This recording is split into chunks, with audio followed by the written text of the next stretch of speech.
YouTube, how are you now? So the Modern Warfare 3 beta just wrapped up. Got some playtime with it, and I just wanted to share my thoughts. I didn't get to play a whole lot, just a couple days worth, because I only was able to play the open beta for PC. Because I haven't pre-ordered the game, and I don't plan to, and I play on PC, not PlayStation. So they were the only ones who had 2 weeks of available betas. So I missed the first weekend, but I was able to play the second weekend. And I played a good amount of the majority of the modes and maps, with the exception of the new 3v3 v3 cutthroat mode, but we'll get into reasons why I didn't play that mode later on. So just going to go over what I thought was good about the game, what I'm unsure of, and what I think was bad about the game and needs fixing or improving.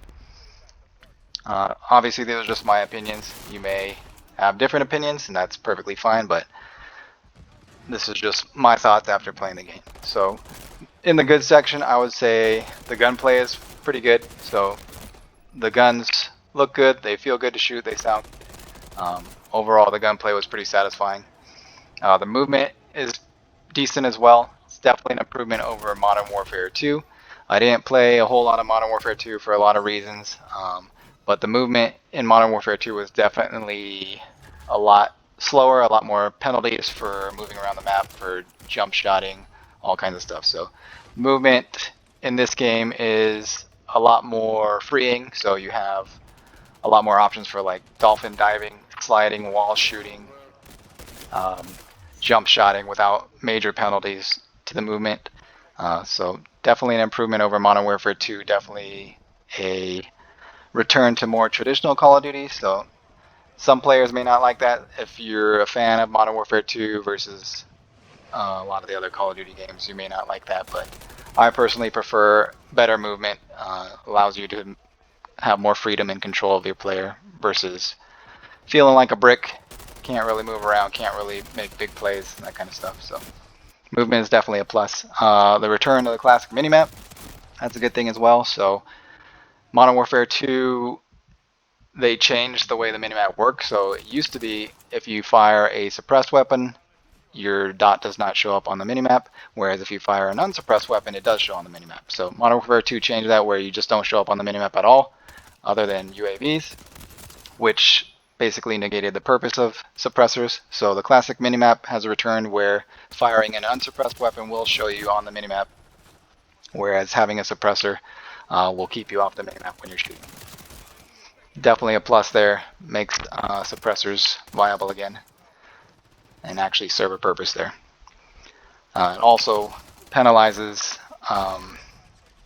the non-suppressed weapons, so you can actually pinpoint where they are. So it actually encourages people to use suppressors and think about what they're doing with unsuppressed weapons. More nuance to it, I think. Another good thing is the perk structure they have now. So Modern Warfare 2 changed the perk structure for whatever reason, where you didn't have all your perks available from the start of the match. So the first perk you had available, but then the second and third perk you had to earn over the course of the game, or just play enough in that match for a certain amount of time to make those perks active. So it was really inconsistent experience, especially like with Ghost and stuff. You don't know if you have Ghost on until later on in the map, so it kind of defeats the purpose of having Ghost in that first basic half of the map of the match. So inconsistent gameplay experience, I didn't really care for that. So having the traditional perk system where you have your perks active at all times is much preferred to me. And then also the return of dead silence, or an equivalent. So basically the covert sneakers in this game remove your footstep audio. So Modern Warfare 2 again didn't have any type of footstep dampening perk, whereas every other Call of Duty in history has. So it's nice to see that they brought that back. That way you're not penalized so much for moving around the map, whereas people can just sit in a corner and listen for your footsteps, know exactly where you are, pre-aim, and kill you before you even realize where they are. So obviously that was an intentional decision on Infinity Ward's part in Modern Warfare 2, and I don't really care for their design decisions. So having a footstep dampening perk is definitely a plus. Gives you a lot more freedom to move around the map, makes rushing and playing aggressive an actual viable playstyle. Whereas without it, it's every disadvantage basically if they can hear you and know exactly where you are without you knowing where they are, because you're moving and they're not moving. So definitely a plus with that returning. Another good thing is the death damage breakdown. So every time you die, it shows in the upper right hand corner how much damage each enemy did. So if there's multiple enemies, it shows each enemy and how much damage they did to you, so you know what killed you, how many shots it took. So if you got instantly deleted, you can tell whether it's because you got team shot by multiple enemies or it's just a terrible connection experience and you just got super bulleted or whatever. But at least it tells you exactly how you died, so there's no question where the damage came from. So I think that's a definite plus. I would like to see a damage dealt indicator though. So if you kill somebody or you die but you shot them, it shows you how much damage you did to them. That way you have an idea of what bullets landed and what didn't, because the connections experience was pretty inconsistent. We'll get more into that later, but it would be nice to know exactly how much damage you do as well, since they do give you the information of how much damage you took. So that's pretty much the good section. A lot of the good section is basically just a return to a more traditional form of Call of Duty. So it's unfortunate that bringing back staple elements of Call of Duty is considered a good thing. But when they take that away in Modern Warfare 2, I mean, it's nice to have those things come back, but it's not really a step forward so much as it is they took a step back and now they just brought back to net zero. So it's not really an improvement, it's just a return to form. So reversing a lot of the design decisions that were made in Modern Warfare 2 that apparently players in the community didn't like, and that affected their numbers, engagement, sales, whatever, enough for them to want to change it. So that's the good. There are a couple things about the game that I'm not too sure about. So like the maps, all the returning remastered maps from the original Modern Warfare 2 back in, what was it, 2009, I believe. So it's nice to see those old maps, the nostalgia of it all. But being that that's going to be all the maps, I don't know how long that nostalgia is going to keep the maps playable for. So we've all played them before, unless you're new to the game. Obviously, it's a brand new experience for you. So, but those who have played the original games to death, played these maps over and over again, even though they've been remastered and even though movement's different, guns are different, the general layout of the maps is pretty much the same. The feel of the maps is the same, so not too sure how long that will be able to sustain. So if the nostalgia will be able to sustain the fact that they're all old maps that we've all played on before. If you've played traditional Call of Duty, nothing new. So we'll see how that goes. But I do enjoy seeing the old maps. The spawns definitely made it less enjoyable, so we'll go over that in the bad section. But for the most part, the old maps played decently well, other than Rust. We'll cover more of that in the bad section. But I liked High Rise. Some of the other maps were okay, depending on the game mode. But High Rise was decent.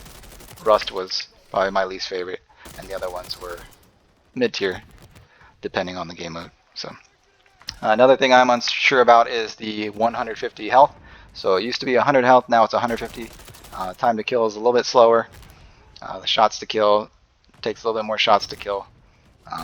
So that could be good or bad, really depends. It definitely changes the focus more to like a team shooting experience. So it's definitely a little bit more challenging for a solo player, especially if they're going up against enemies that play together and team shoot. You definitely don't really have much of a chance there if you're a solo player and the enemy team is working together, team shooting, and your team's not. But it's not necessarily a bad thing in and of itself, but it can be bad depending on how the matchmaking works. So matchmaking definitely makes it less enjoyable.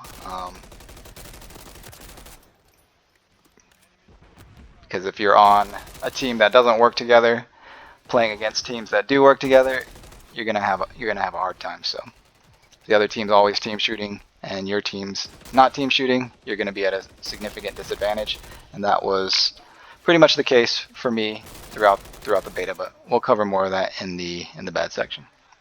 So yeah, those are a couple things that I'm unsure about. The bad things start off with the spawns are pretty terrible in the beta. So not just Rust. Rust was obviously atrocious because it's such a small map, but even being as small as it is, the spawns just didn't make any sense at all. So I would spawn in front of enemies, either facing them or with my back towards them. I would have enemies spawn in front of me, either facing me or with their back towards me. I would kill enemies and then have their teammates spawn right where I just killed them and then just shoot me while I'm reloading. I would have entire enemy teams spawn directly next to me on objectives that our team had control of. I would have enemies spawn right where my entire team just spawned, like a second later, and then get shot in the back because I thought it was a safe zone because our team just spawned there. So the spawns were just all over the place. It seemed pretty much completely random. There was no real rhyme or reason to any of it. So map controls out the window. It's basically just expect enemies to be anywhere. They could be anywhere. You can get shot from anywhere. You can shoot enemies anywhere. They could spawn right in front of you. You could spawn right in front of them. It was just a mess. So not just on Rust, it was all the maps. Even in Ground War, like I spawned on an objective that my team had control of, and it spawned me pretty far away from the objective, out in the middle of the open, nowhere near any of my teammates, right in front of an enemy with my back facing towards them. So I spawned and I just got meleeed right in the back. So why it chose to spawn me there, I have no idea. I really don't understand what the spawns are trying to do. It just doesn't make any sense at all. So definitely something they need to work on for the release of the game, because if the spawns are anywhere like they were in the beta, the game's just not going to be something you can take seriously, because spawns are just going to be all over the place. So that's the main gameplay issue. Visibility is also an issue in the game. The game looks kind of hazy, like foggy, muddy. The visuals are just kind of grayed out, so it's like you can't really identify enemies all the time very easily, especially if there's a weird gray background. They blend into the background easily, or if there's gun smoke or bullet impacts, all that kind of stuff, it makes it much harder to see enemies. So visibility definitely needs to be improved. They may be going for realism or whatever, but I would prefer just good visibility over realism. So, and when you get shot and stuff, your screen gets blurry and red and grayed out and all kinds of stuff too, on top of everything else going on. So there's just too much visual clutter. It's been toned down quite a bit from Modern Warfare 2, but there's still quite a bit too much visible clutter that makes identifying targets and staying on target, tracking targets, that kind of stuff, more difficult than it should be. Another bad thing is the one-shot snipers. So bad enough that they one-shot chest, body, all that kind of stuff, especially with 150 health. So with the added health, they definitely should not one-shot anywhere outside of the head.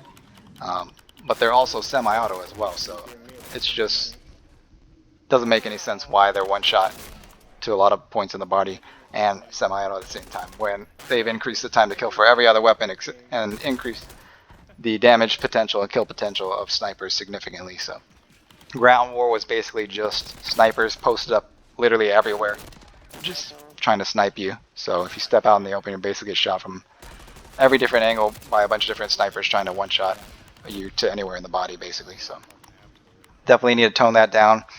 Either make them only one shot to the head, semi-auto ideally, or bolt action ideally. That way it actually requires skill, and only one shot to the body if they've already taken damage and aren't at full health. But full health 150 should not be a one shot to the body with a semi-auto sniper rifle. Another bad thing is the join in progress and disbanding lobbies has returned, unfortunately. So why they have both makes no sense to me. You should never join in progress and then have the game disband the lobby right after and go back to matchmaking. So it should be one or the other. Either have join in progress and don't disband the lobbies, or don't have join in progress at least past like a third of the match and then do disband the lobbies. I would prefer no more disbanding lobbies, but you definitely can't have both, because I would join games that were pretty much already over and then only go right back to the matchmaking. So what's the point of that? I'd rather just stay in the matchmaking and join a fresh game rather than join a game that's already over, not do anything, and then go back to matchmaking again. So that's why I wasn't able to play the new 3v3 v3 cutthroat mode. When I did play that game, it put me in at the very last round on a losing team. So the last few seconds of the very last round on the losing team. So I didn't even get to play. I was only able to spectate my team lose the game for a few seconds and then go back to matchmaking. So that was about as much as I could take of that. So either get rid of one or the other, or give the option so you don't join in progress and just stay in the matchmaking until a fresh game opens up. Because I would rather stay in matchmaking a little bit longer and join a fresh game than join a game that's already over and then go right back to matchmaking again. So I would prefer they remove disbanding lobbies, but obviously with their skill-based matchmaking or engagement optimized matchmaking, that's an essential part of it, and that's going to be another bad thing as well. So the matchmaking and the connections was also another bad of the beta. So the skill-based matchmaking, engagement optimized matchmaking, whatever you want to call it, is toned too high. So they've always had some type of skill-based matchmaking in all the Call of Duties, but it was a lot less strict. It was basically just to protect new players and far below average players. So those players who would get dumped on constantly by the average majority, which are the casual average majority. So the vast majority of players are in the casual average skill. So the far below average players would always play against average majority players, and they would always have a bad time there. So there was always a protected skill bracket for those far below average, disabilities, that kind of stuff, and then new players as well. So that's fine with me. I don't mind that at all, but the current matchmaking system, which they've implemented since Modern Warfare 2019, is far too strict. Doesn't reward players who want to improve at the game, who want to get better at the game, who want to get good at the game. Doesn't reward players who are good at the game. It just makes the games harder. Because when you play a game, you want to improve at it. So the way to track your improvement is through improved performance. So as you get better at a game, you would expect your performance to improve to show that. But in a game like this, where the skill matching is so strict, even as you get better, the game just makes the opponents harder. So the lobbies just get harder. So your performance doesn't really improve, stays about the same, and sometimes even will actually get worse, depending on the strength of the lobbies and where you actually fall within that skill bracket. So never been a fan of strict skill-based matchmaking. I never will be. Any game that has implemented strict skill-based matchmaking, I've not enjoyed. Even games that I did enjoy before, once they implemented the strict skill-based matchmaking, I stopped enjoying it. So there's just real no incentive to improve. Why would you want to improve at the game only to get harder matches? Your performance doesn't improve. So the only rewards within the game are kills and wins, and if you don't get more kills, you don't get more wins by getting better at the game. What's the point of getting better, you know? Those are the only rewards. So having a hidden MMR system like that basically makes those stats meaningless. Kills, wins, they don't mean anything, because the only stat that actually matters is that hidden matchmaking rating, which they're not going to show you, because obviously that's that's part of their retention methods and all that kind of stuff. So really the only reason behind that type of matchmaking is to basically try to profit off the the vast majority of casual players who represent the vast majority of players. So it makes sense from a business perspective to try to target those players because they are the majority. So if you can get them to spend money, obviously you're going to make more money versus targeting smaller sections of the population. But my main issue with it is the deception and the manipulation behind it. So it's basically trying to trick those casual players into thinking that they're better at the game, so they play more and hopefully spend money. But it's all based on that deception. So if they actually knew where they stood skill-wise, they wouldn't play as much. So it just tricks them into thinking that they're better at the game than they really are by protecting them from better players at all times, while at the same time punishing better players by keeping them in high skill lobbies where their performance remains around average, even though they may be above average or even good players or even top tier players. So there's a reason pro players have average stats in championship games. It's because everybody's around the same skill level. So if it matches you by similar skill, your performance will be around average, regardless of your skill level. So that's the main issue that I have with it, is the deception and manipulation, because that's the only way that it works. Because if they were open and honest about it, it wouldn't work. They have to hide it and they have to force it. Because if it was out in the open, players wouldn't like it. It wouldn't work because they would see where they actually stand with the game and know that they're being protected or they're being nerfed or buffed in whatever way to get them to be around the stats that they want them to be. So if they know their hands being held and they're being given easy lobbies to keep them playing, they're probably not going to keep playing. And then it has to be forced as well. So if they gave players the options not to choose it, players wouldn't choose it. So the fact that it has to be hidden and it has to be forced for it to work tells me that it probably shouldn't be in the game. It has no place in the game if that's the only way that it works. So that's my main issue with it. It's just no real reward for improving. It's fine in like a rank mode where it shows your rank. So if you know you're in a higher skill bracket and your games are hard, but you have that high skill rank to show for it, that makes sense. But in public games where there's nothing to show for it other than kills and wins, it doesn't make sense to have such a strict skill-based matchmaking system in place. Because if all you get are kills and wins and nothing to distinguish between the strength of the lobbies, there's nothing to distinguish between a good player, a bad player, an average player, because their stats should be around the same. If the system works properly, everybody should be around a 50-50 win rate and a 1 KD with nothing to distinguish between their different skill levels. So no incentive to improve, no incentive to be good at the game. If you're good at the game, you feel punished in every way, especially with this way they have the system set up, because it's definitely not a 50-50 win rate 1 KD system either, because when I was playing, I lost about 70 to 80% of the games that I played. Even though I was playing the objective as much as possible, trying to win the game for my team, trying to be a good team player and all that kind of stuff, still lost 70 to 80% of the games. And by a large margin as well, so it wasn't even close. A lot of times we would be down by 100 plus points in domination, that kind of stuff, hard point. Teammates just wouldn't really play the objective or didn't really know what they were doing.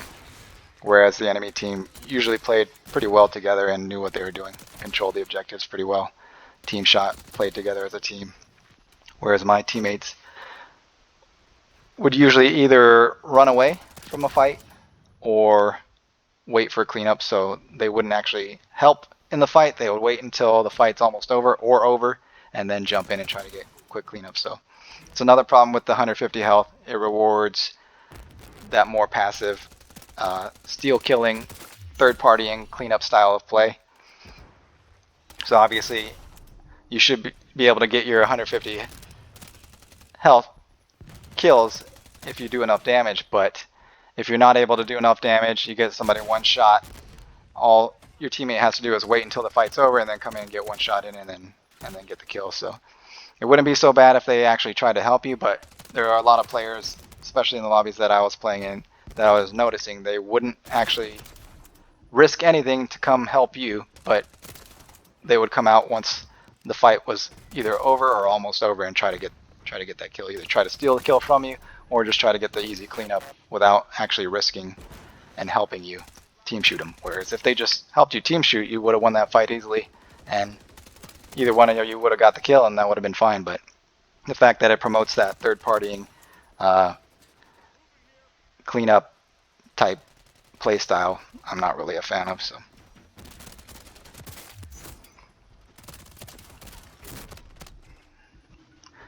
And then the connections as well. The connection quality was all over the place, so the game felt really inconsistent. Even though my ping, according to the server, was always like 20 milliseconds, sometimes the connection just felt completely awful. Like I would watch my bullets go straight through enemies and not do any damage. Get hit markers much later than you would expect, so the shots were already fired and then delayed hit markers by a lot. So the fact that the matchmaking system affects your connection quality, affects which servers you play on, is willing to sacrifice your connections for a stronger skill match is not something I'm a fan of either. It should always be connection quality first and foremost. Really, that should be the only thing in public matches, other than maybe a protected bracket for new players and low skill players. But connection should never be sacrificed for a stronger skill match, especially in a game like this where it's about reaction speed and timing and all that kind of stuff. So it's not a competitive game if the connection quality experience is inconsistent from time to time. So a lot of the things about this game makes you think that the developers don't want you to take the game too seriously. It's like the spawns and all that kind of stuff, but then at the same time they create a matchmaking system where you have to take the game super seriously unless you just want to get dumped on all the time, because it's always going to match you by similar skills. So you always have to play at your best. You always have to choose the best weapons, all that kind of stuff, just to have around average performance. So in the higher skill lobbies, you have to have the best setup. You have to play your absolute best just to have around average performance. If you play below that or you choose other weapons, you're going to have a hard time. You're going to go below average, and that's just not a fun way to play. So I prefer the variety. I like to try different guns. I like to try different setups. I want to play different ways. Sometimes I don't want to take it seriously. Sometimes I do try to win, but sometimes I just want to run around the map and just shoot stuff mindlessly. So I don't always want to have to play at my highest level, sweating it out, just trying to get kills and wins.